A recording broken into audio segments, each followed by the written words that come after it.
सामाजिक अधिकार संवाद इस कार्यक्रम के आयोजनकर्ताओं को दिल से धन्यवाद देता हूं।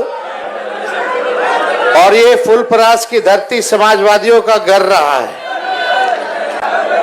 कर्पूरी ठाकुर जी की कर्म भूमि है और आज कर्पूरी ठाकुर जी के कर्म भूमि पर आदरणीय राहुल गांधी जी आए हैं। मैं आप सब लोगों की तरफ से सबसे पहले इनका स्वागत और अभिनंदन करता हूं।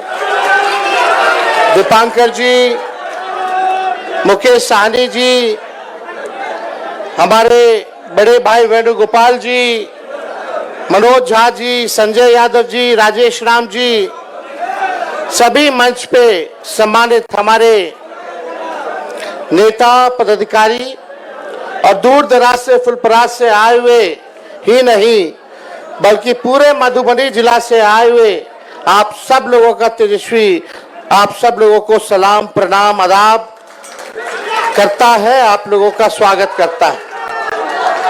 देखिए, ज्यादा कुछ कहना नहीं है, पूर्व में वक्ताओं ने सारी बात जो है विस्तार से बता दी है। हमारा यात्रा किस मकसद से चल रहा है वो आप भी जानते हैं। लोहिया जी कहते थे और लालू जी भी कहते हैं उसको, वोट का राज मतलब छोट का राज। और ये भाजपा के लोग, एनडीए के लोग मिल करके आप लोगों का अधिकार ही नहीं बल्कि आप लोगों के अस्तित्व को मिटाना चाहते हैं। और हम सब लोगों को इस लड़ाई में एकजुट होकर के अपने अपने मत का, अपने अपने वोट का रक्षा ही नहीं करना बल्कि ये बेईमान जो लोग सरकार में बैठे हैं इनको उठा के हम लोगों को फेंकने का काम करना है। सत्ता पलट करना है कि नहीं करना है? तो उससे पहले तो आपको अपने वोट की रक्षा करनी पड़ेगी, नहीं तो और राज्यों जैसे ये बेईमान जो है वोट की चोरी करते रहेंगे और राज करते रहेंगे। इसलिए हम लोग बोलते हैं, तख्त बदल दो, ताज बदल दो, बेईमानों का राज बदल दो। तो देखिए, कुछ दिन पहले ही हम यहाँ आए थे, कर्पूरी जी का जयंती हम लोगों ने मनाया था, उसमें सारी बातें कहे थे हम लोग, लेकिन एक दो पॉइंट जो है हम चाहेंगे आपको याद दिला दें। हम लोगों की कर्पूरी जी ने सबसे पहली बार जो है आरक्षण दिया, उसके बाद लालू जी की सरकार बनी, लालू जी ने सामाजिक न्याय कर्पूरी जी के काम को जो है आगे बढ़ाकर आरक्षण बढ़ाया। राबड़ी देवी जी की सरकार बनी, उससे ज्यादा आरक्षण बढ़ाया।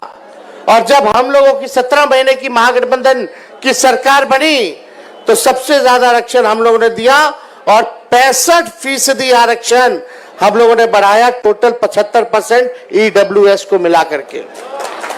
हम लोग जानते थे ये भाजपा वाले आरक्षण चोर हैं, आरक्षण चोर, वोट चोर तो है ही, ये लोग आरक्षण चोर भी हैं। सरकार चाचा जी पलट गए, हमारे हाईजैक हो गए उधर, अब उनसे बिहार संभलने वाला नहीं है।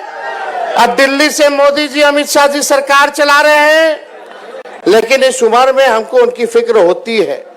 लेकिन एक बात तय है कि अब वो बिहार चलाने योग्य अब नहीं रह गए। रह गए क्या? तो आप लोग समझो कौन चला रहा है सरकार? भाजपा, आरएसएस।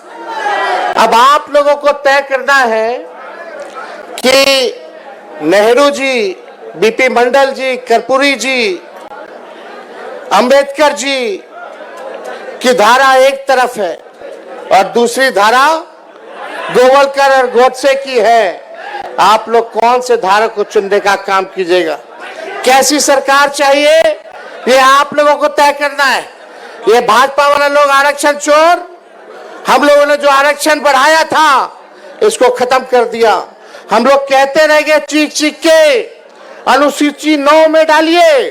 जैसे तमिलनाडु में आरक्षण सुरक्षित है, वैसे बिहार में जो महागठबंधन की सरकार ने आरक्षण बढ़ाया था इसको सुरक्षित करने की जरूरत है।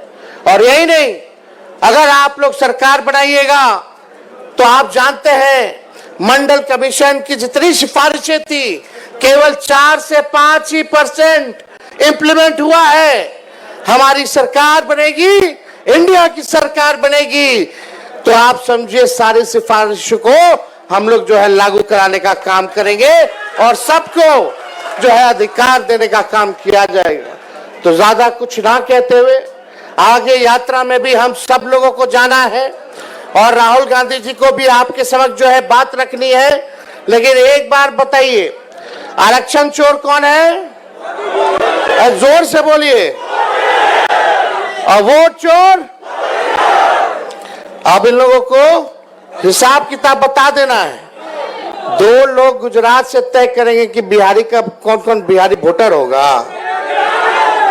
हम बिहार के लोग हैं, हम लोगों को चूना लगाएगा तो हम लोग खैनिये में चूना रगड़ देते हैं और चूना को ठोक करके उड़ा देते हैं।